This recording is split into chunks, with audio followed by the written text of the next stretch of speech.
Time also put together a piece only 3 years ago, and it's quite an extensive video that gives full information about the Nazis in Ukraine and their recruitment efforts that go all around the world.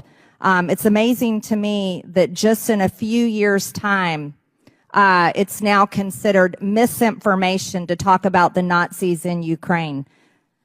On the question of Nazis, I've written 2 books as a historian about Nazis and the Holocaust. On the question of Ukrainian nationalism, I am the leading scholar of that subject in North America and have been writing about it for 20 years.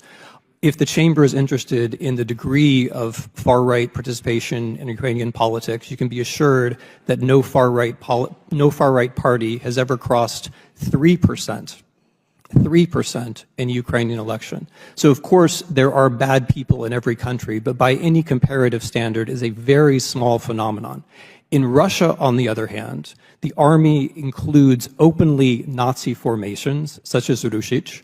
The government itself is fascist in character, and it is carrying out a war which includes deportation of children by the tens of thousands, the open intention of destroying a state, as well as mass torture. So if we're looking for fascism, and if there is anyone who is sincerely concerned about halting fascism or racism, you would wish to halt Russia.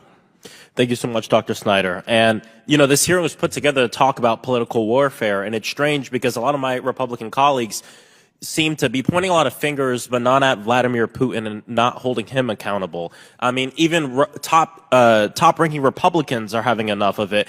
Michael McCall said, quote, "I think Russian propaganda has made its way into the United States. Unfortunately, it's infected a good chunk of my party's base," unquote. We just heard some of that right now. Republican Michael Turner, chairman of the House Intelligence Committee, quote, "We see directly coming from Russia attempts to mass communications that there are anti-Ukraine and pro-Russia messages, some of which we even hear being uttered on the House floor."